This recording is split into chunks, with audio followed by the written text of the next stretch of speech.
The heartbeat kids strike again. An absolutely unbelievable fourth quarter again out of the Denver Broncos after, kind of a snooze fest on the offensive side for the first three quarters. Have we heard this before? Absolutely incredible victory, 18-15 against the Houston Texans today. We are number one in the AFC West. We have the longest winning streak in the NFL. And ladies and gentlemen, this is a real football team that we are blessed and privileged to be watching, at least in the fourth quarter. But that's why we have the Buck Your Feelings podcast here, because we need to go over all the feelings. First three quarters of feelings, and then obviously the fourth quarter of feelings. So with that being said, let's get into some Buck Your Feelings for y'all. Let's go.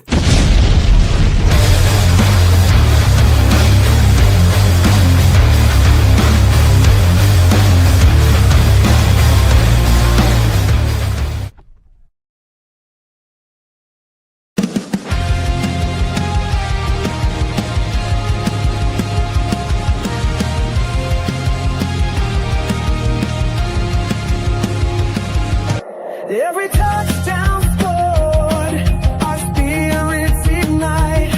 Let's celebrate our boys into the night. When the whistle blows, it's all about the day. Through the highs and lows, we'll never feel shame. This is our house. Hear the fans scream, buck your feelings.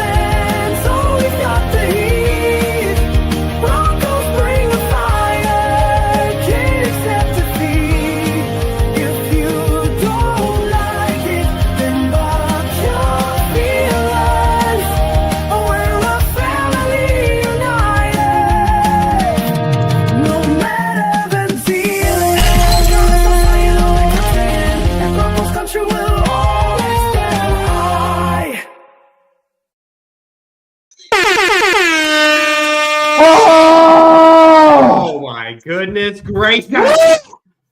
Unbelievable stuff. Another Sunday full of, some ups and downs of a game. Can't have nice things, but we can have nice things in the fourth quarter. And gentlemen, welcome to the Buck Your Feelings post-game show. I am, Jay Weaver, the Dream Weaver here, alongside, the good buddies of Johnny Baki, the Mile High Viking, as well as Bronco Grunt, Michael Eos. Gentlemen, we were on the live stream broadcast. We were on the play-by-play. We lived and breathed it with the internet, the wild, wild web here. But gentlemen, how you feeling after that tremendous fourth quarter comeback for the Broncos? Well, I'm going to go because Yost is muted. Oh. Dude, I'm feeling good. I know I should be having some bad feelings. And I guess I do. But the fact of the matter still remains, the Denver Broncos eked out another dub. Okay? We are on the longest win streak in the NFL. And I've got to check on it. I think we may have the best record in the NFL now. Right? And then on top of it, now we go into the next week. I'm way less worried about going up against the Raiders next week than I was going into this game today. I feel good, okay?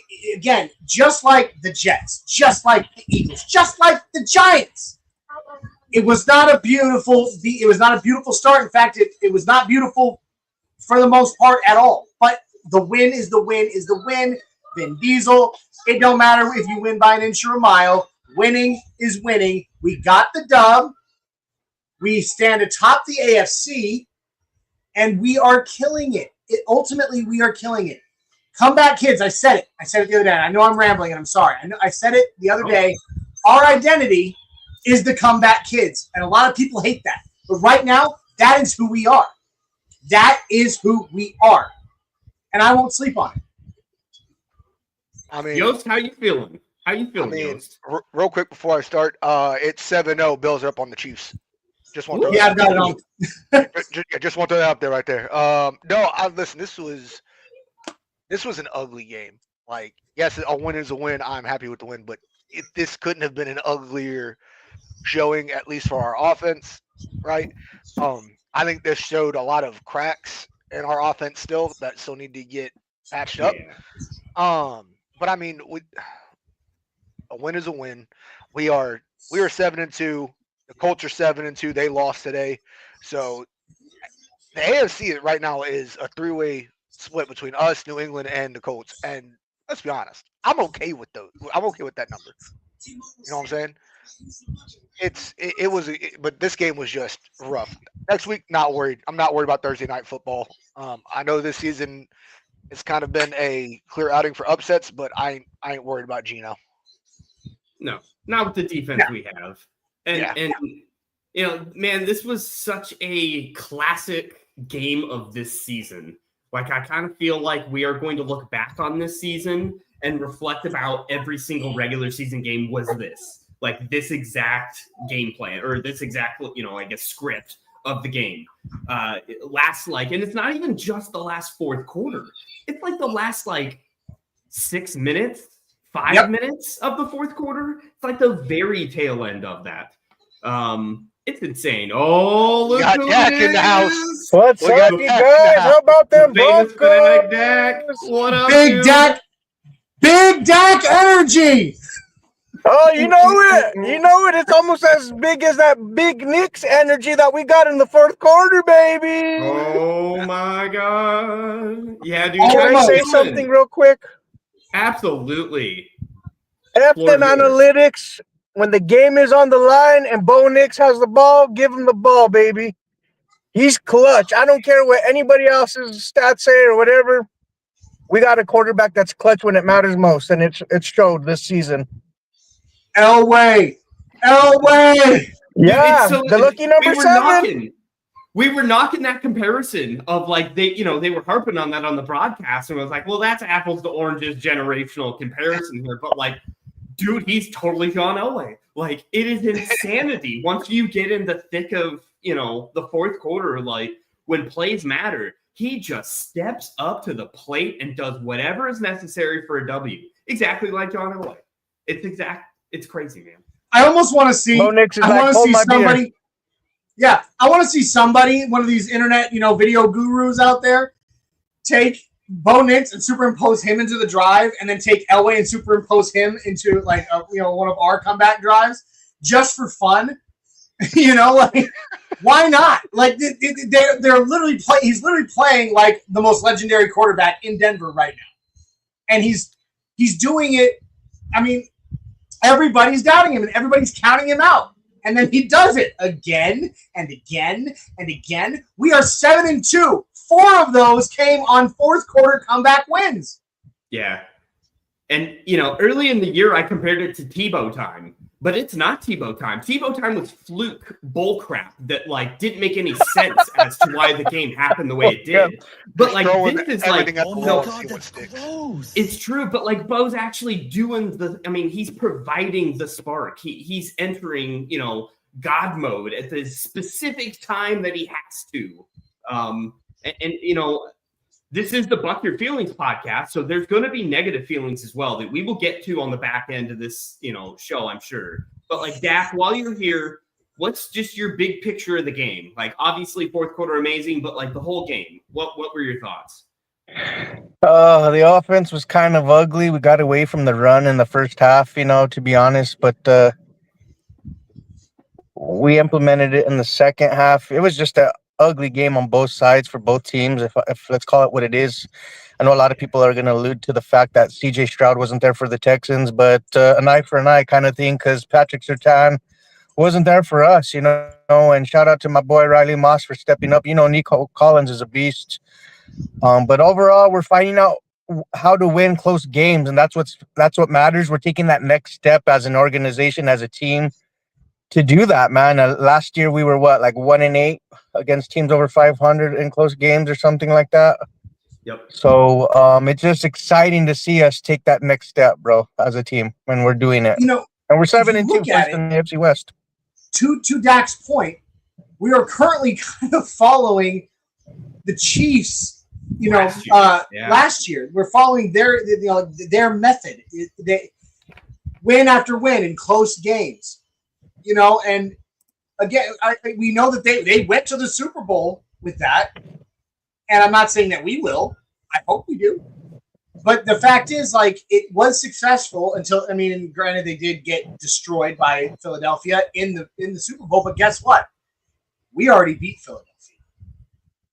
So, I'm just that's what they say. It's like, when you're on the fence of a game and it's in, moments determine a game, the good teams that are organized, that know what they're doing, usually win those games and prevail. That's why you always need, young teams need to get some bumps and bruises along the way to kind of build that pedigree to be able to know how to win. And it's nice to see a young team like ours come through the tunnel of last year, kind of being surprised to win games, to now this year expecting wins, having the expectation going into a game of like, we need to win this game. And it's a massive letdown if we don't. And it's not pretty, obviously, but like at the end of the day, like the team's going to have a smoke-filled locker room. I guarantee you it's going to be a celebrated dub. It's just nice to see, man. And knowing Bo during Club Dub today, while the rest of the team is bouncing around celebrating, he's going to be sitting in his chair by his locker with a Microsoft Surface, scrolling through, looking at the day, because he knows. You could see it on his face. He knows that today was not his day, and he is obsessive. I promise you, while the rest of them are bouncing around and getting in the smoke and the lasers and all that, he's sitting there going, yuck. It'll get there. I think, just looking at the game as a whole, there were so many times. We were in the play-by-play, and I was just screaming. I was like, I just want to see Bo run. Like, there were so many times where there was an opening, and then Bo's just throwing off the back foot. He's running, and he's just throwing. I'm like, it's open. Just take the run, get the yards. Keep moving the ball. Why are we throwing? I'm so tired because everybody talks about. You look at Nick Wright, John Hurd, and all those guys. Oh. Right? They're all talking about Pat Mahomes and everything like that, and everybody needs to be like Pat Mahomes because Pat Mahomes is the best. You know what? Listen, don't play his game. Play your own game. Play to your strength. Real quick. Speaking of Pat Mahomes, the Chiefs have just driven down the field and they're at the 2-yard line. Yep. With a 1st and goal. So it's about. I'm thinking it's about to be tied up. Chiefs and FUKC. But that's the thing, FUKC. but that's the thing, right? Is that stop trying to play somebody else's game. Play your own. How many times have we seen Bo play his own game and Bo absolutely blow it out of the water? Right? We saw it in the 4th quarter. Saw it in the 4th quarter, right? We're talking about even the games in the past, right? The game against the Giants, right? That big comeback was Bo playing his own game. He wasn't trying to do anything fancy. He wasn't trying to do anything. He was going, I just need to get point A to point B. I need to do it my way. And he does it. So what are we doing with all this, I'll just run, throw it off the back foot. That'll do it. And then what do we see? Passes being incomplete, right? We're throwing in the guys with deep coverage. Who was it? It was Pat Bryant who was on that deep route. Yeah. Well, he had like 3 people around him. And Cortland Sutton's wide open. Again though, that is indicative. And I know that somebody said during the live play-by-play, I know someone commented and said it's poor execution. And I want to say, I think it's a mixture of poor execution and poor play calling. Sean Payton let Bo off the leash in the 4th quarter against the Giants. He then let Bo stay off the leash against the Cowboys. Today, we saw him pull that leash and put Bo to heel again. And I guarantee you those deep passes, trying to force feed Troy Franklin for the entire 2nd quarter with deep passes, things like that Pat Bryant pass when he's covered by 3 defensive backs, that's Sean Payton being like, that's where I want the ball to go, and Bo trying to follow that. Poor execution, yes, but poor play calling, in my opinion. Which is fair. Let Bo off the leash. But here's the thing: it's fair enough when that's like, hey, that's the play that's been called, right? And that's what Sean Payton wants to see. But when your O line gets absolutely obliterated and now you're on the run, hey, it's time to to go, hey, that's obviously either a danger or it's just not going to happen. Let's either check down or Turn on the Jets. or turn on the Jets and get out of there, right? And that's the thing. Stop trying to force plays. Like if you have time in the pocket, or if you just have time because the O line is standing firm, sure, you want to throw that deep pass by all means. But if the O line's getting blown up, which we saw, I think twice in the third, or was it the fourth quarter, we saw it get blown up back to back, and he made those. It was early in the fourth.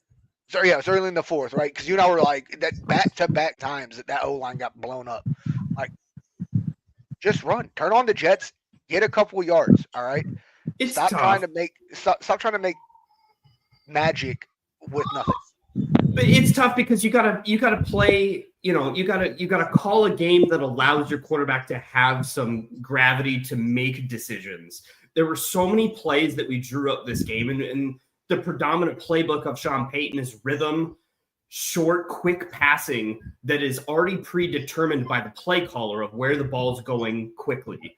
So it's not giving Bo an element of decision making, in and itself. And, that's kind of what we were talking about of like, well, you need to play your game plan, and you don't want to play the opponent's, to the opponent's strengths or anything. But like, I kind of feel like Sean really did call a game that was, it didn't matter what defense he was going against. He was just going to continue to go to his bag of tricks, the same old plays that we've been continuing to see game after game after game, and not necessarily customizing his approach to this phenomenal defense that we played today. And that we got through because of the offense, the Houston offense woes today, but against a better team, that's not going to fly moving down here. So I want to see a little bit more customized game plan to the defense in front of us, at least on that side of the ball to me.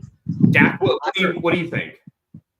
Like when it comes to the play calling, I feel like it's just like a mixed bag of, of course, like execution. It comes down to Bo too, kind of missing some throws, timely, when Sean Payton calls certain plays for certain times, situations.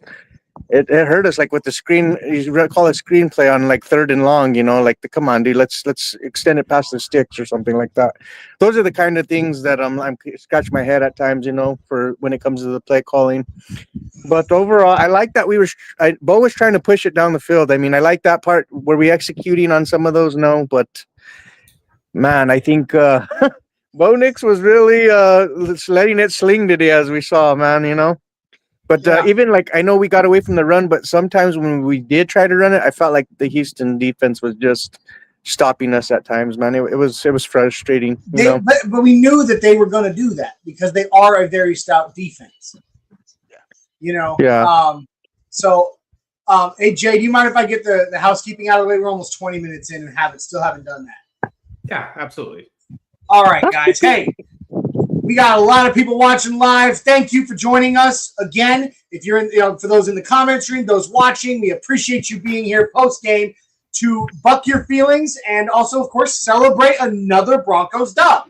Now, if this is your first time here, or if you haven't before, please like, subscribe, share, and comment, y'all. All right, yeah buddy. Look at that chain. Make sure that you subscribe on YouTube because we are less than 30 subscribers away right now from giving away an authentic orange Bo Nix jersey to one subscriber. You want that to be you. And share it to your friends because they're going to help us get there faster so you can get your jersey. Let's go. Get us to 539, y'all. Make sure you ding that little notification bell so you know when we go live and you don't miss any of our awesome content, to include Orange and Blue Blitz Mondays and Fridays at 11 a.m. Broncos Bros are Monday evening. Nothing Rhymes with Orange and Blue on Tuesday evening. Doc and JT hold down all Mile High Sports on Wednesdays in the afternoon. Broncos Talk on Wednesday evenings. The new Mile High Outcast podcast is out on Thursday evenings. If you speak Spanish and want a Spanish-speaking podcast, Viva Los Broncos is live on Friday evenings. We got a breaking news podcast called Fresh Squeeze. And then, of course, on game day, we got the Get Bucked Game Day show, the Bucking Booth play-by-play show, and the Buck Your Feelings post-game show. You don't want to miss any of that. And I want to give a huge shout out to the involvement of the Orange and Blue Network today. This is the most involved I've ever seen the network ever. We've had multiple hosts of multiple shows on every single show today. And it has been an absolute honor and blast sharing this with you guys. So shout out Orange and Blue Network to the hosts. Thank you. Make sure you also follow us on X and Facebook and check out the audio version of the podcast wherever you find your favorites. Last little bit here. I gotta show some love to the sponsor of today's show. That is W Jitterless Energy Blend. You can see the link in the bio below. W.GG will take you over to W. W is amazing, amazing stuff. Comes in a multitude of delicious flavors. Jay and I both swear by it. It has the caffeine you need to kick you in the butt and get your day started. Keep your day going without the crash or the jitters later. It will be your mouth's favorite energy drink. I promise you this. And you don't get the jitters or the crash later because there's no sugar, there's no calories or maltodextrin, fillers, or artificial colors. It is as natural as can be, nothing but amino acids, B vitamins, and nootropics. And the caffeine that's in W is derived directly from the coffee fruit. So it's as natural as it can be. Guys, I'm telling you, you want this stuff. Now, you're going to make, this is how you get the dub. You go to W, you pick your flavor, you put it in your cart, and then before you check out, you punch in code OBN10. OBN10 will get you 10% off your order at checkout. Guys, go get yourself a dub, just like the Denver Broncos got their 7th dub of the season today. Go Broncos and go W. All right. Thanks, Jake. I was gonna say, let's get to some comments here. We've got some usual suspects in the house. Nicholas Klinger in the house, dude. Just becoming familiar with Nicholas, obviously through the Bronco Bros. Great community. But Nicholas, nice to have you in here for the Buck Your Feelings post-game show. Let's effing go, Nick. A lot of exclamation points, and I approve every single one of them, Nicholas. Count them, Jay. I'm just kidding. Mile high medlock in the house. Ugly win, but it's still a Broncos win. A dub's a dub's a dub. It is. Look at that beautiful green W above Jay's head there. That's true. D-Rock in the house. I know we should be happy, but Bo has to be consistently better. We are asking way too much of our defense, and that is so true. The bend don't break. I mean, we haven't broke yet. Like, we have not had a game where, like, oh crap, the defense let us down. But, like, mark my words. Broke a damn sweat. I mean, to go through an entire season the way we are of the margin of victory and what we're asking out of that defense is just, man, it's not a recipe for long-term success. I don't know. Like, do you guys believe our defense can sustain this every single game here on out? You know what? Go ahead. Somebody else go ahead. I'll go after. I'm gonna say no. I mean, I'm gonna say that if we keep putting this much pressure on our defense, yes, we have a good defense, but we're already seeing key players in our defense start to go down. Right? We saw that last week with. I find your lack of faith disturbing. Say what you want. Again, I'm not worried about Thursday night with Gino and the Raiders. I ain't worried about that. But you're talking about we still have to go up against the Chiefs in 2 weeks, and that's going to be the one where we're going to need all hands on deck for that game, right? It's true. So the least amount of time, the more rest they have during the games, right, is better for them. I mean, like I said, I'm all about our defense. I'm all about them. I have faith in them. But at what point are we going to start seeing guys start dropping, right? Like, we all got scared when we saw Zach Allen not get up. Yeah, and we were all like, scary. oh, please. And then it was like, oh, you just got the wind knocked out. And we're like, oh, okay, all right. He's a tough SOB. Can I 100%. ask you guys a question real quick that just came to mind? Oh, yeah. Would you guys rather be a team that's beating the brakes off everybody, belt to ass, or would you rather be a team like the Broncos are finding a way to win one-score games? Honestly, it doesn't matter. I just want them to win. Yeah, I don't care how they do it. I want them to win. Okay. And they're doing that. I would much rather be able to score more than 15 in 3 quarters. That'd be nice.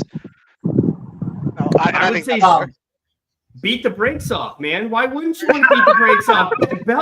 Belt A, you know what is what we need, man. Because at the end of the day, you need like a sprinkle of this through a season just to maintain the belief that this team can win no matter what. But you can't survive with this nail-biting victory crap every single game for an entirety of a season.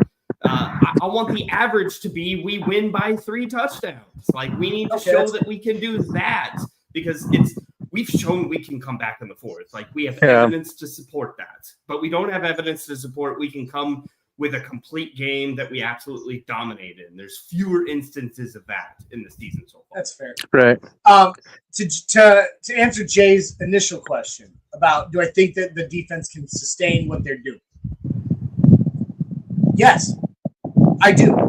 We have seen it before. And when did we see it? Super Bowl 50. I mean, let's be honest. The 2015 season, Peyton Manning was falling apart.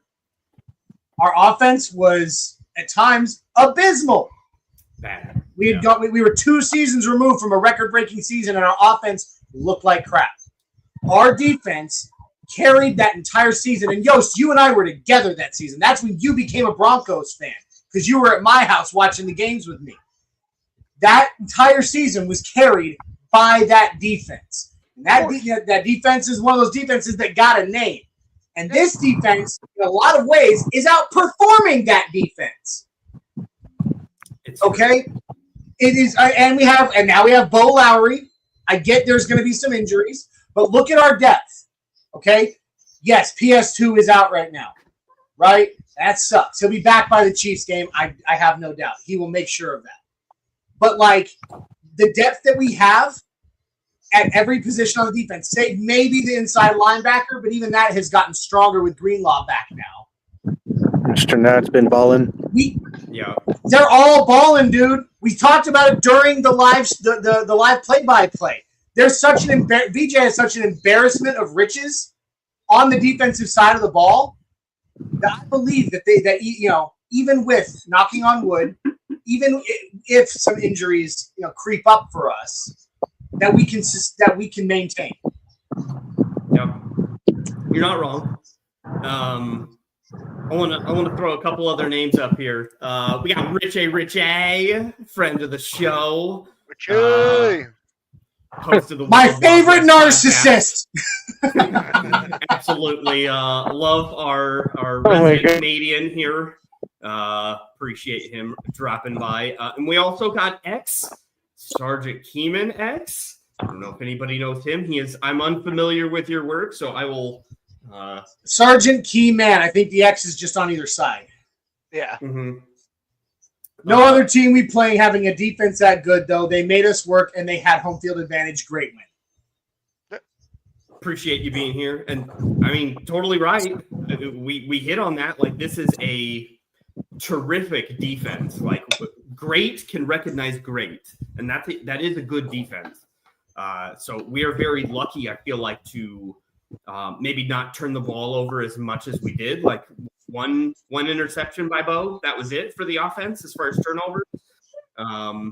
Special teams aside, obviously that's a whole different discussion we're going to have. But really unscathed, not too badly against that vaunted Houston defense. Not too bad. Let's see here. Richie brings up we've got 2 prolonged issues. The offensive line is struggling a bit. Also, Bo is reacting quickly and to escape the pocket. The happy feet, man. He's got to step up. Happy feet. Step up. So I have no problem with him scrambling. I have no problem with him scrambling outside the pocket. But if he's outside the pocket, maybe again we just turn the jets on and we run. We don't try to throw on the run. That's my thing. We didn't give Bo a whole lot of opportunity to run, and maybe he didn't take it. Maybe he did. I don't think he took it. I think, like I said, I think when the O line got blown up, I could have I looked at the center of the field and there were lanes open for him to at least get a couple of yards forward rather than just trying to make magic where there wasn't none. That was my thing. Just turn on the jets, man, because we all know you can do it. We all know Bo can run more. We all know Bo has the capability to run. And Yeah, we saw it in the fourth quarter. We saw for it in the fourth quarter, right? The fourth sure. quarter Yeah. was like, I'm going that way, and just takes off. He right? got whatever he wanted whenever he wanted, when it was game on the line. So while we're waiting the fourth quarter, when we're after 4 punts, 2 per team, to actually see Bo turn on the Jets, when we could have been doing that in the second and third quarter just to get us those yards, to get us closer, to open up more opportunities. Yeah, you say 4 punts. There were 8 punts by Jeremy Crawshaw in this game. Oh yeah, I'm just talking about in the fourth, where it was just like I said, we punt. Mm-hmm. No, it's true, and we can't keep relying on this defense. I think that's kind of the back to the original topic we. I would like to make a move at the deadline on offense. Ooh, I think we are going to. Can we have a sidebar here? Like, Dak, what's your position that you're making a move on? Oh man, I would like to have. Why not both tight end and wide receiver? Oh, wow. That's a lot of capital to give up, cuz. No. F them draft picks. Look at what the Rams did. It depends on what tier of player you're going after. It from the sounds of it, we need a blocking tight end, and that's look at crazy. One player I'll talk about is Chico Conquo, bro, from Titans. He wouldn't take as much draft capital. Let's be honest, and he's still fairly young. He can run block, and he can also be he's a talented pass catcher. Go watch the highlights on him. Yeah. And then maybe you're getting like a Rashid Shaheed that you can count on consistently at the wide receiver position as a deep threat. It's kind of too inconsistent with some of our wide receivers that we're seeing, right? So, but you could get 2 of those guys. It won't cost much. Well, here's my question though for the deep threat. Like everybody's like, wide receiver for deep threat. I see it more as getting the ball to the receivers deep is the issue, not the receivers themselves. Because we saw a couple guys that wide out in the open had separation, but ball was. But you can also point to guys dropping the football too. No, I mean you can. No, you can absolutely. I don't. Is it just strictly the wide receivers dropping it more so than us getting them the ball, or is it? It's a two-sided coin, bud. It's a two-sided coin. I mean, but which one would you rather take? But which one would you rather, or which one do you think is? To be honest, I would take a veteran because you know what you're getting. You know what I mean. Versus the rookie, I mean not the rookies, but like the young players that we have in that rotation, wide receiver rotation. Like you're playing a guessing game of which player you're getting that day for the most part. I mean, Troy kind of struggled a little bit today. The 7-2 record right now, as we stand, lends its hand to being, hey, we should be in a win now today. So let's go rent a player for just this year, just to get us over the hump. That's what I'm saying. And give Pat Bryant a little more time to marinate. Right. He's going to be amazing, but maybe you do that. We talk about a Waddle or a top tier wide receiver that's actually going to move the needle. That's what you would go get, I think, right now if you're going to go get something, because it makes to me no sense to go get another comparable mid-level wide receiver has no better shot at opportunity than our current Patrick, Bryant and Franklin, and they're not solidified number 2s, but they're not chump change. We don't need another one of those. Yeah, I hear Richie, you. Rich says, "Go get us a center." Yeah, I'm just trying to think of who would be available for that. Maybe just late in the season. Thoughts? Maybe you can drop it in the comments there, Rich. Thoughts on a center that would be gettable? Yeah, Wattenberg is not great, obviously. No, most of the pressures on Bo have come from the middle. And yeah, I brought this up, and just back to the receiver question. I brought this up a couple weeks ago. Johnny, you were like, no, not a chance. Franklin is getting targeted more often than Sutton is. Is that Sean Payton trying to really solidify Franklin as our wide receiver 1? I only say that because it's been a trend for the last couple games where Franklin's been targeted more. Or does it come down to the way the defense is covering Cortland Sutton too? You got to think of as well, and I think that's what it is. And I The think game that's what plan it is, on too. our offense is take away Sutton and make someone else beat you. Make anyone else other than Cortland. Because that's our only weapon that's proven, that's consistent. But Again, but there's the thing is that you can say that, right, for this defense, right, for this game, right, where it's like we're going to take away, and this is a defense that can actually handle it. When we played Dallas, Franklin again had the targets, had more targets than Cortland Sutton. Right. Right?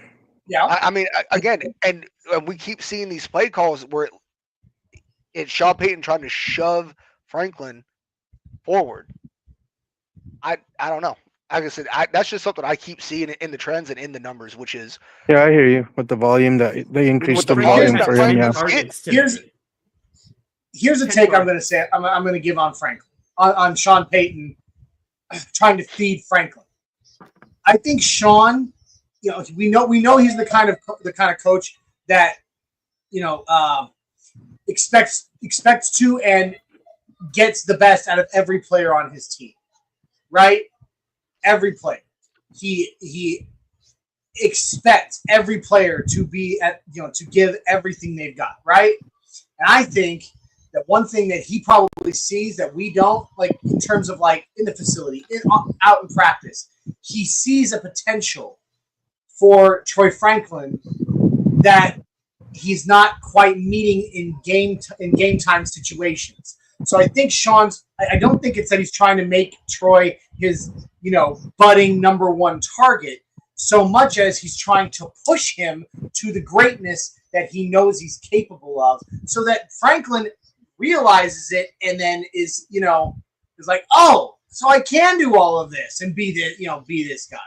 I don't think it's about him being like, no, I want to push Sutton out the door, make Franklin my number one. It's more of just I know what you're capable of. I need you to, make it happen so that you know it too. Yeah. It's a young player that's fragile in his confidence, and you got to feed the beast and get some experience and consistency to get that confidence, and that's a great thing. We need to develop that in Franklin if we have a hope for him to be a number two, which I believe he really can be. Like, I have a lot of hope in Franklin. I really do. I don't know. I have faith. I'm not saying that. I don't think there's anything wrong with Franklin. Like I said, throughout the numbers and throughout these games, just seeing the amount of targets that he's getting and whatnot versus our veteran wide receiver, it bears the question to me. I'm gonna bring up. Can I bring up this one by Rich real quick? Can I bring one up real quick before Rich? No, it's your show, Chris. I forgot Gary Neighbors in the house. We got it. We got State Farm. Gary Neighbors here. Absolutely. State Farm. Go Broncos country, number one win. Let's go, Mr. Oh, Neighbors. let's go. Always like a good neighbors. Absolutely. Now go ahead with your Richie, and obviously we got Shy Vargas. What a crazy game! Oh, Shy in the house. Got us so hyped up before the game. That dubs because you're hyped, dude. Yeah, Shy is the greatest hype man in the history of the Denver Broncos. 100%. Love our Shy.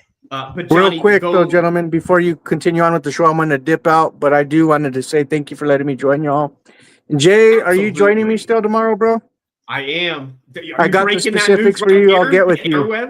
The airwaves right here. You're breaking that news.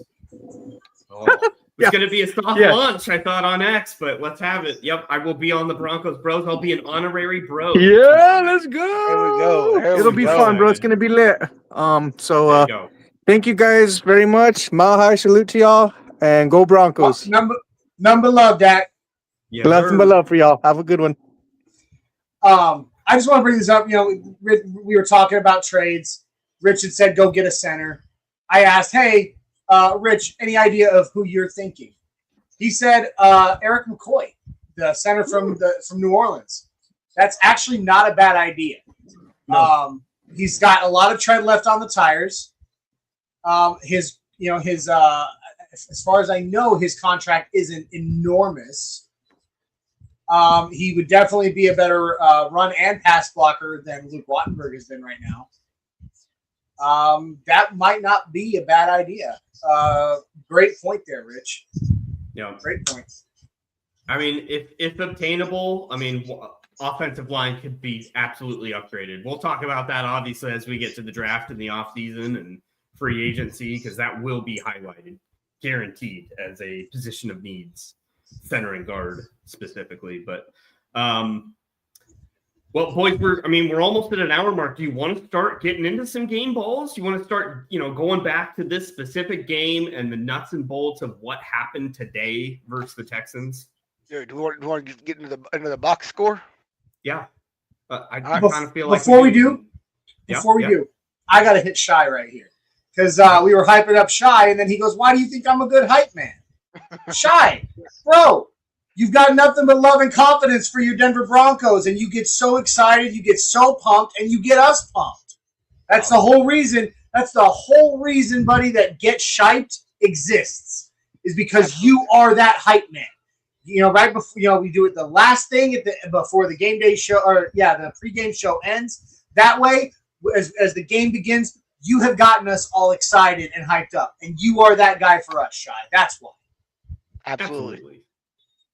Got to feel those vibes. I am a very big proponent in the vibes of a team, of a fan base, of a specific instance of a game. Like, vibes tell a lot about, I think, future predictions for, to the trajectory of a team. And Shy, gotta love a vibe guy. And speaking of vibes, we got high vibes coming in here with a dub. And so with that, I think we're going to have some good game balls to throw out. So I kind of feel like we need to get into some who's got your balls. So you ready, gentlemen? Sure. Yo, let's go. Put your thinking caps on. Here we go.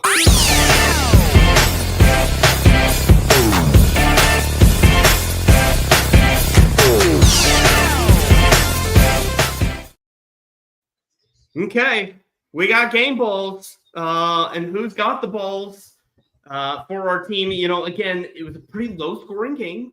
There wasn't tons of fireworks. So box score wise, a little boring, maybe a little vanilla, kind of as you said, Yost.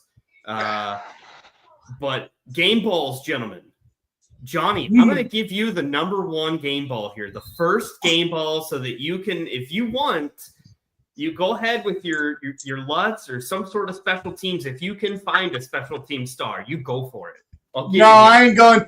Sorry, cuz I hate to disappoint on this one. I ain't going special teams on this one. Good. They don't deserve it. Not today. Not today. Are we doing two? Are we doing two each? It was a win, but are we doing two each? Yeah, We'll do that's two each. Two each. Yeah. See where it lies. All right. So I'm going offensive first. Gonna get it out of the way. Okay. And for the second week in a row, it goes to a rookie. Ooh. And in fact, the same damn rookie both times. That's got to be RJ Harvey, baby. Yeah, saw that one coming. I mean, I got to give RJ the love. He had, let me see here, in rushing, he had 2 carries. He actually really did nothing today. Rushing. 2 carries for 5 yards. Not great. Not great at all. But receiving, proving the weapon that he is, the mismatch out of the backfield. He caught 5 passes, which led the Broncos in receptions today, for 51 yards. His longest was a 27-yard, catch and run. By the way, 5 receptions on 5 targets. Didn't drop a single one.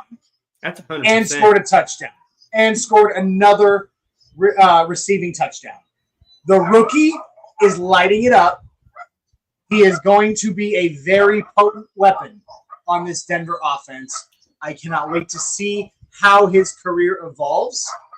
And I'm very excited that Sean Payton, George Payton, looked past all of the lack of hype on him in the draft to be like, I want the kid from UCF. So, RJ Harvey, get your game ball, cuz. Yeah. I mean, that's you got to. And I feel like a theme for this game is going to be during our game balls of like, Well, he didn't do much for most of the game, but when he did something, it was extremely meaningful. It was extraordinary. The good plays you had determined this game because the margins were so slim in this game. And RJ Harvey's a perfect example of that, of like, well, we didn't really hear your name most of the game, but like when we did, you were scoring a tutty. You were getting a massive first down. Like you were making a massive impact to this game. So that's a great game ball. Yost, what do you got? All right, gentlemen, you and me. I love our defense. I'm going defensive side. All right. I already know who you're going. Oh, who am I going? Who do you think? Oh, I'm pretty sure. I'm pretty sure he uses Head and Shoulders. Knees and toes? No, believe it or not, it is not. Really? Wow. Color me surprised. Oh, wow. So actually today I'm going for the man who gave us a little flutter in the heart. We got nervous there for a second when we seen him go down. All right. But the first game ball I'm giving, big 99 Zach Allen. All right. You stole mine. I had that in the chamber, ready to go. I mean, like just looking at the box score, 5 total tackles, 4 solo, 1 sack, 1 tackle for loss, 2 pass deflected. Right? The man was on fire today. All right. Even though he got a good, the wind knocked out of him, didn't slow him down. Right? He came out for a play, jumped right back in, and didn't slow down a bit. Right? I called 4 sacks this game. Right, I was like, usually the standard for us is about 3 sacks a game. I was like, today I'm feeling we're gonna have 4. Defense didn't let me down. Boys put up 4 sacks. All right, so I think number 1 ball for me is gonna go to Zach Allen. I think that's well deserved. So get your ball, bud. Yeah, there you go. That's a good one. That's a great very good one. That was going to be on the list, I think, for all of us. Like, that is top player of this game, I feel like. And he should be mentioned honestly every game. He's got a little bit of the PS2 effect where, like, we take him for granted because he doesn't show up on a box score every game. But, like, he's always consistently showing up for this defense and allowing this defense to perform the way it does. Like, he is an unsung hero of this defense. I love it. I love that. Yeah. Johnny, I'm going to do you a solid, Johnny, because I know who your guy's going to be. And so I'm going to skip him over. I'm going to let you have him. I'm going to let you step onto your soapbox and just you go for it. That's my cuz. I love you, cuz. So I'm gonna go where I probably shouldn't, where I have mixed feelings, but this is the Buck Your Feelings podcast, and I've got mixed feelings on this. I am going to give a game ball to the reincarnation of, Mr. Elway himself, Bo Nix. Because at the end of the day... I thought you said go, Bo, go. At the end of the day, he can suck it up and just be terrible for as long as he wants. As long as he shows up when the game matters most. And he has shown a consistency of doing that. And that is literally the first element required to be a team leader on an NFL team, let alone being the quarterback, let alone being like the guy from a positional standpoint. Bo shows up, and his character of consistency shows up every single game when it matters most. His teammates know to rely on him. They know that they're never out of a game because of the heroics that Bo Nix shows in the last minutes of a game. That run won us the game, that scramble. We've asked for it for so long.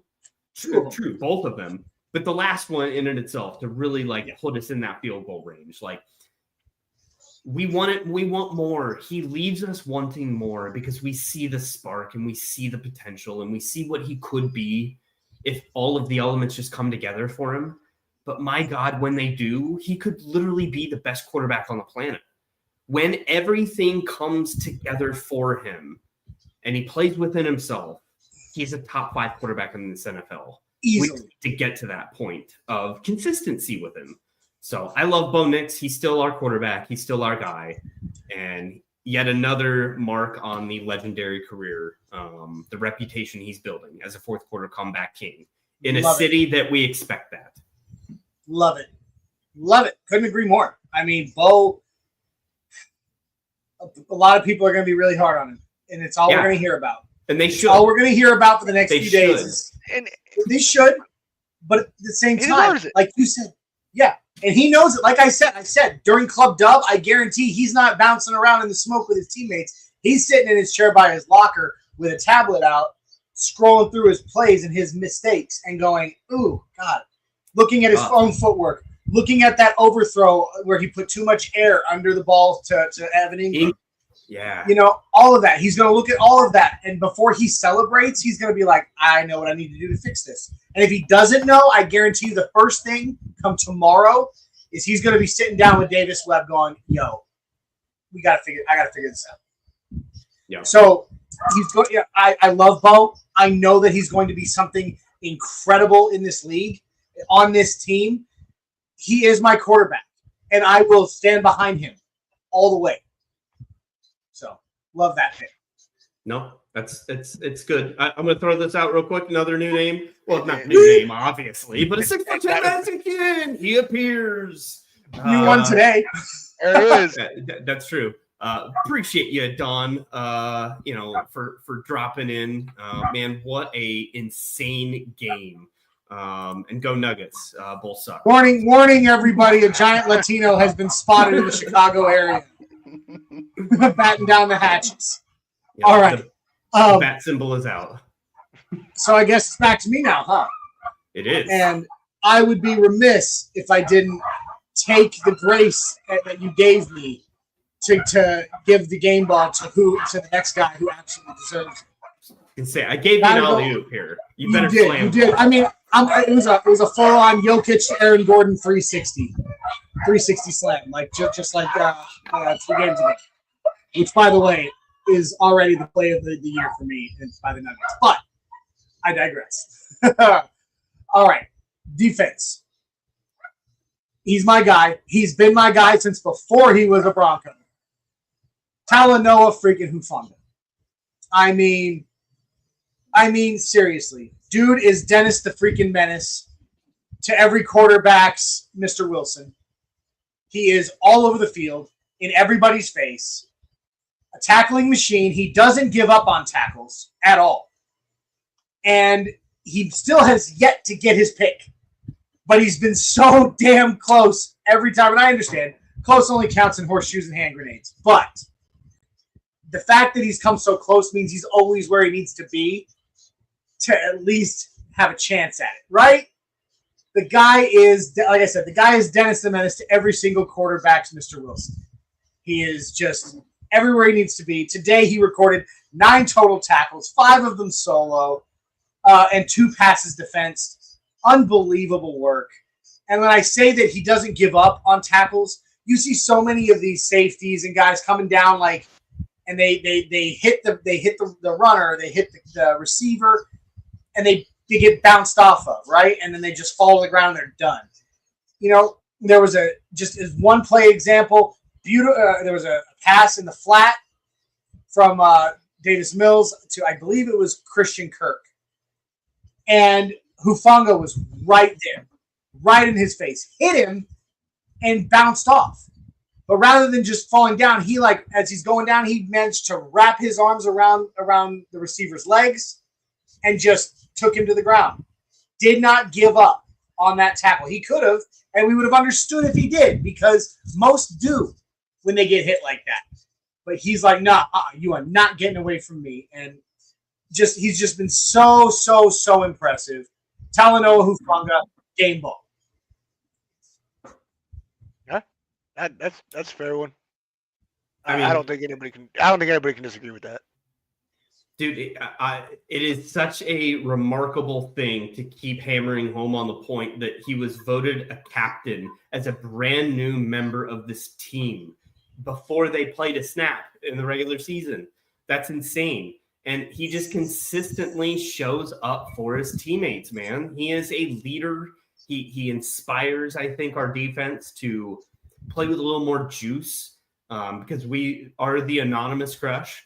There aren't necessarily the crazy hype. You know, we don't have a keep to lead. We don't have a guy like that on this defense. So we need someone to, inject a little bit of like oomph into life every once in a while. And he does. I don't know. I sure thought that Huafunga was going to square up with Nico Collins there for a couple of times. I thought it was coming. I was like, hey, not saying I'd like if he got ejected, but I'd tell you right now, I'd be rooting That's for him. That's because Nico Collins got a big freaking mouth, dude. But dude, Hufanga is that vibes guy. We were talking about vibes, talking about the people that need to, interject, into the, the mundaneness that can be a defense that knows it's great, that sometimes gets bored with greatness. And I would compare Hufanga to Aaron Gordon, because on championship teams that have really high expectations, you need someone to, call out and, have accountability on a team. And Aaron Gordon's that for the Nuggets, and Hufanga's that for this defense. I love him, man. Which, by the way, my mission that I already accomplished was turning Michael Yost, the Bronco, into a Broncos fan. Our next mission, Jay, is to turn him into a Nuggets fan as well. Oh, yeah. Dude, you got to be a fan of good teams, and it's a good team to follow. It's not the sport. It's a great team. It's a good team. It's something I'll look into it. I'll make no promises. Listen. Football Sunday and football has like become a thing, right? Johnny got me into the Broncos in 2015, right? I moved to Germany, so for 3 years I was just kind of out of the loop because you couldn't watch the games because they come on at like 2 a.m. on Monday morning, and I got work, so I was kind of out of the loop till I got back, and then it started becoming a thing, and I started following on. And then last season it went like football for me, especially being with my wife and her family because they're football nuts. Die-hard Colts fans. Die-hard Colts fans, right? So I started getting even more and more and more into it, and now it's just I devote a lot of time to football. Yeah. Quick update. I believe it's currently 14-10. Yep. It was second goal for the Buffalo Bills, and I can't tell, but I believe that Cook. No, he didn't get there, but still, the Buffalo Bills are this close to scoring. I need him to get there. Going up 21-10 before the half. Let me throw a couple others out here. We got D-Rock in the house saying the USC Trojans is where Hufanga comes. And I will give a little shout out to the USC Trojans. A great victory last night against the Nebraska Cornhuskers. Not only did they come into Lincoln and beat the Huskers in a blackout, they broke the leg of Dylan Raiola, the fake Mahomes. So he is out for the year, and the season is over for the Cornhuskers. Yeah. Moving on. Oh, Jay, your unhealthy hatred of the Huskers living in Nebraska has always been awesome to me. Great. Absolutely. I mean, I will say, and I will say to Elway Santa Steven. He missed it. Dude, we already gave him one. But I'll tell you again, I gave Zach Allen the game ball for absolutely crushing it tonight. And I think it is now my turn to give up my second one, correct? Yep. All right. I'm sticking defense. All right, because I'll be honest with you, no one on the offense today really wowed me. Oh, right? How sad. Go figure. Go figure, right? This one's just do I go off the box score or do I go off of my heart? That's the question. Go where your gut goes. I mean, honestly, my gut's gonna go to Chris Abrams' drain.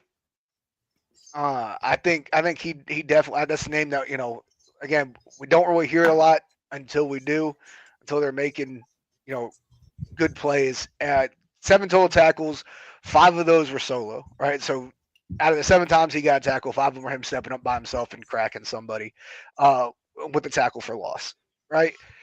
He came when we needed it. And again, this defense today is what won the game.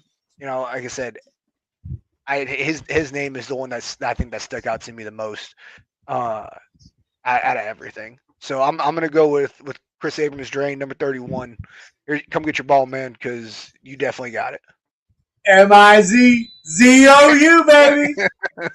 It sounds like you're singing the Mickey Mouse Club fight song there. hey, I don't, dude. Until you are sitting at Faroe Field and you hear that one half of that stadium chant MIZ and then the other half scream ZOU at once, it's tantamount to incomplete by in Mile High Stadium. It is so loud and it is so intense. So, real I'm quick, happy Bill's for him. Bill's up. Bill's up. Bill's up. Bill's got yeah, Bill's up 21-10. I was going to say, Johnny, just to put a bow on that point, I'll take CAD off your hands. You can keep MPJ. We're talking Mizzou Tigers. I've already put my MPJ jersey at the back of the closet. No, thank you. No, thank you, sir. No, thank you. All right, Jay, what's your last? All right, last game ball, and again, as Yost kind of put it, the offense doesn't deserve a whole lot today. So I'm getting a little creative in this, but I think there's some truths to what I'm about to spill. 10 targets for Troy Franklin. Troy Franklin has been getting highlighted. He's been getting the opportunities that I think even he didn't necessarily anticipate when we think about him as a player profile last year, getting screamed at practice and like barely making the roster. And a lot of people talking about him as a fringe roster person going into this year. To see the before and after of where Troy Franklin has been to where he is now, as far as in the eyes of the coaching staff, I think is incredible.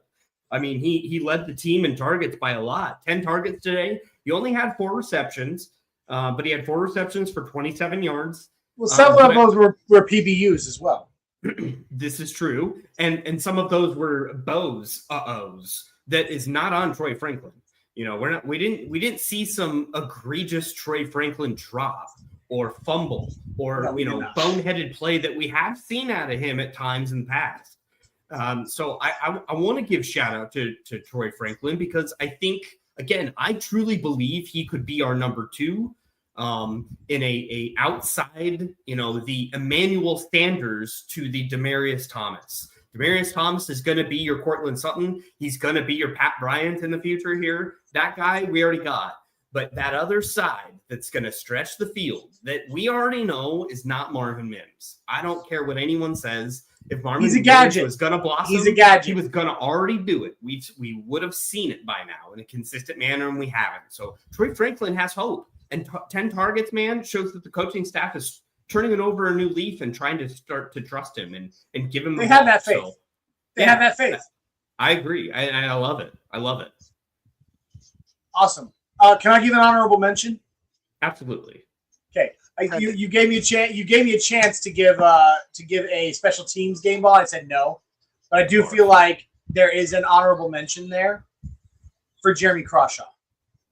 Oh, okay. All right. Okay. Who do you think you was going to say, Jay? Wait a second. You thought I was going big nuts left.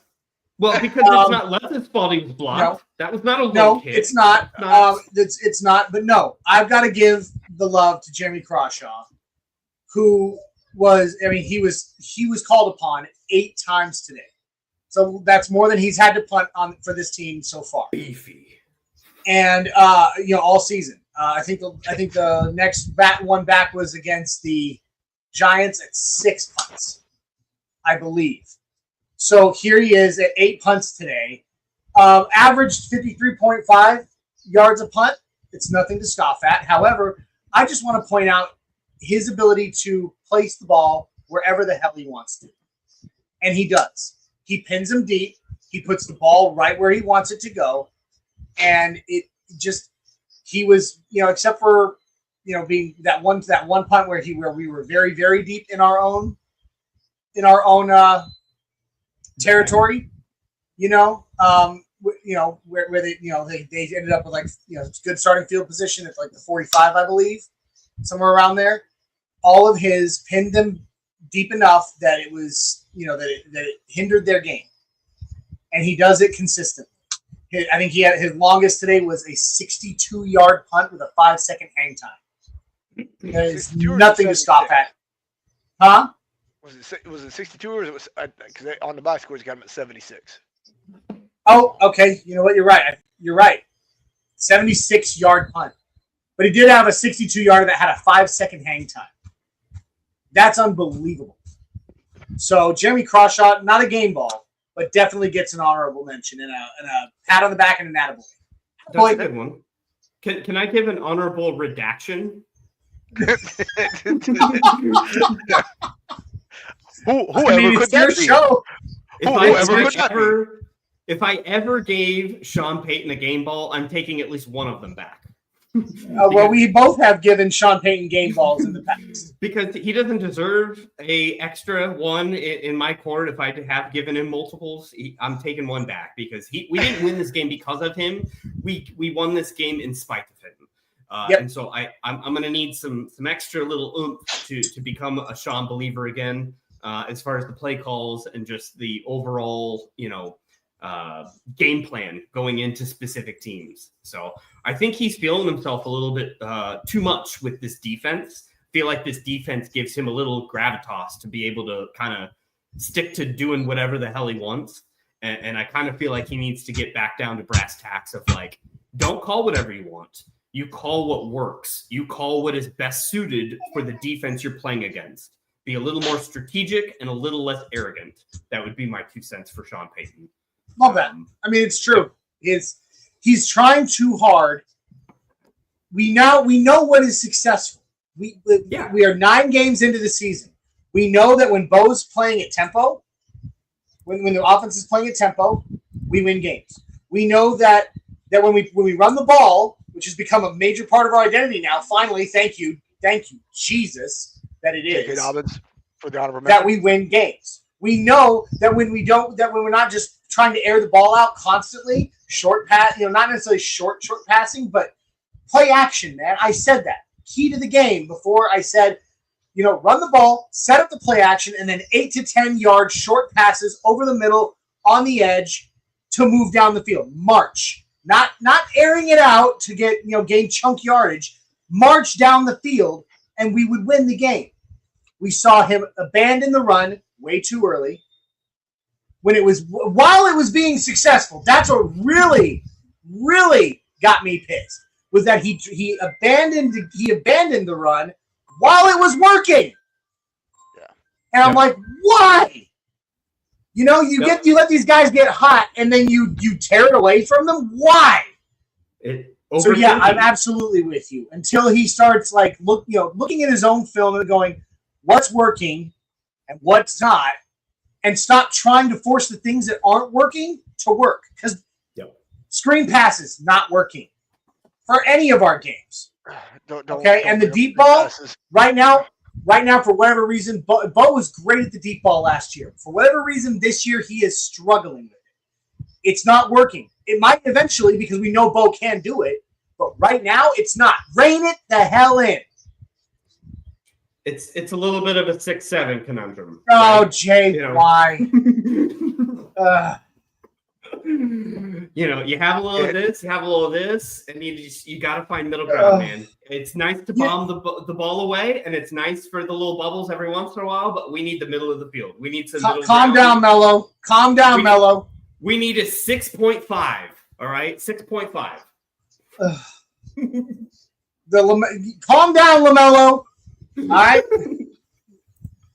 All right. And on that note, gentlemen, we're about at time. And I'm glad we got through the game balls. I'm glad, we've said our 2 cents about this game in the highs and the lows. And my God, I want a game where we just talk about highs because there are not very many lows to hit. And we haven't necessarily had any asterisk-free games like that where we haven't pointed to but are we the Jeepers Creepers of the league? Hey, I mean, our 10 years would come and cause havoc. There's something to be said about that. I mean, I guarantee everybody now in the NFL knows, don't screw with this team in the fourth quarter. We all learned our lesson to not underestimate this team in the fourth quarter. We've got enough evidence to support we're never going to give up. We are a fourth quarter team. So we will talk about that thought there, D-Rock, when we're wearing Patrick Mahomes' skin. Yucky. Makes me Gross. sick. Gross. Yeah. I don't want it. All right, gentlemen. Just last little round table here. Any last thoughts? Any other 2 cents? You got any other cents to throw on the table here in this game? You want to go Marvin first, there, Yosti? Marvin Mims, get healthy, because I don't ever want to see Michael Brandy doing punt return ever again. Marvin Mims, get healthy, please. Please. That is a great point. Such a great point. Oh my God! You can't even call that a bobbled punt because he didn't even touch it with his hands. He tried to get it. He was so shallow in his attempts to get it that it bounced off the turf first, then hit his chest and went into the arms of the kicking team. Come on, man. I mean, there it is. There's another soundbite right there for you. Right there. Come on, man. Yeah. But I like that final thought. My final thought, I'm not worried about this team. I'm not. And I know a lot of people are going to be, and they're going to continue to be, but I'm not. I believe in this team. Not just Bo leaving Bo. I believe in this team. I believe in what we have, the depth, the coaching, even Sean Payton. I still believe. I just think you need to get the hell out of your own way. All right? And so I believe in this team. I believe that right now we are tied at the top of the AFC. There's 3 teams, 7-2. Right? And all of us are absolutely tearing this league a new one. I believe that we're going to continue to do so against any team that comes up against us. It may not always be pretty, but it will always. But you said it earlier, Jay. We get it, not just Bo, but we get it done when it matters most, and that is not something that I can overlook. So I'm not worried about this team, and I believe that we have that. D-Rock asked earlier, what is our Super Bowl window? It's actually quite what it's right now, but I would actually argue that it's quite wide open. It's a wide open window because we have pretty much all of the major skeleton of this team for the next 3 to 4 years. Yep. We have almost everyone locked down. So the Super Bowl window, it's not just right now. Obviously, right now is great. So if we can make it happen now, we have the chance at a dynasty. But ultimately, I'm not worried about this team. And even if we had a dynasty, we would still be told, oh, yeah, but, I mean, are the Broncos really Super Bowl contenders? Probably not. We won 3 in a row. What else we got to do? What do you want from us? Yeah. And that's, we talked about this on Nothing Rhymes, is that in order for a team to be truly respected from a national media perspective, you have got to blow the doors off of teams, and you have to score a lot of points, and you've got to be a sexy team with a good offense. And that's just not Taylor how Swift our in your stands. I mean, well, that too. But we just, we're not that. We don't have that DNA. We're not that kind of team. So my final thoughts is that I love this dirty, grinded out kind of W's, and they're great. But I want to get back to a place where, we don't have to redeem ourselves. And totally redeem yourself.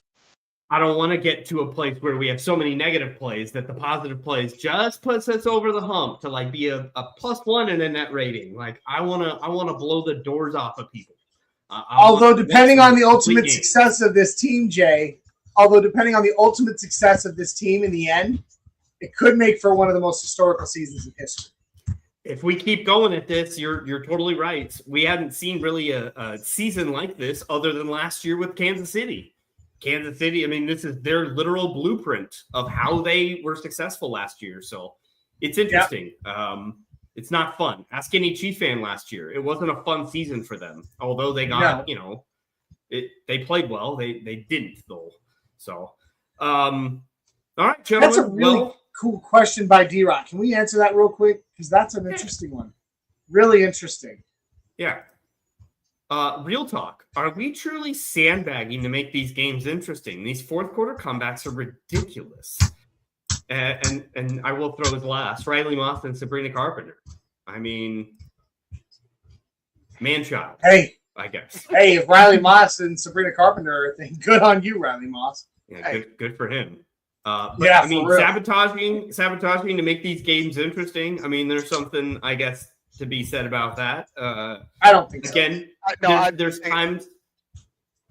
Go ahead. As much as we'd love for that to be the thing, right? Like, oh yeah, we'll just we'll do whatever, and then the fourth quarter will wrap it up. I don't think that's. I think really what it is what we've all been saying, right? Play calling, Sean Payton, just kind of throwing things at the wall, seeing what sticks, and then our defense just holding the line. I think that's what it is. Yeah. It's, I guess I'd say it's not sandbagging. It's a term I've used before, playing with our food. There are times we play with our food where we could just cut to the chase and just, let's get on with it. Tear them up. Yep. Yeah. Save everybody, the prescriptions for heart medication. Yeah. I mean, stop playing around. So there's something to be said about that. But yeah, you're the one with the cat, Jay. You know how that goes. Yeah, meow, meow, meow. He's a good boy.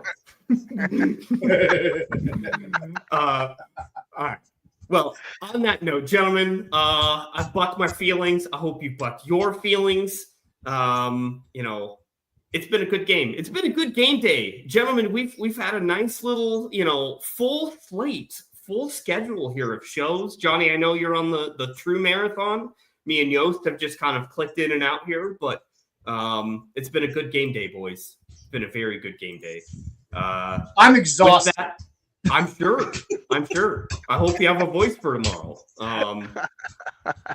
My job doesn't require it. I don't need it. Well, that's okay. Well, game on. All right. Well, hold on. Boys. One last person. We got a Texans fan, DQ, in the house. Oh wow! Saying good. Is that good game? It is. GTS? Good game. Yep. All right. Well, we appreciate that, DQ, and welcome to the Orange and Blue crew. Hey, subscribe before you leave. I know that we're not Texans fans, but hey, we have a lot of fans from different fan bases that really enjoy hanging out and talking, football with us. So feel free to actually be I'm pretty sure the first Texans fan that would join that group. You would be. And that's a pretty thick graphic you got as your profile picture. Sick. I do like that. That looks obviously custom, not something you see every day. So like that a lot. Yeah. All right, gentlemen. You want to do a little mile high salute? You want to do a mile high five? What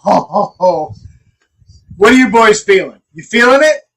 Yeah, let's do mile. I mean, just real quick, we'll get at it. Mile high five. All right, let's go. All right, everybody. Hey, whether or not you love it or not, this is the Mile High Five, invented right here on the Orange and Blue Network. So, with me, before we get out of here, I need everybody to get their hands out wide, and when I tell you to, you're gonna give me a big Mile High Five. Yep. Yes. Absolutely. Dive into that pool, folks. Let's go. And on that night, it's been a great game day. Appreciate you all being here. And we'll catch you on the flip side. Catch you on the flip, guys. Go Broncos. Go Broncos. Let's go.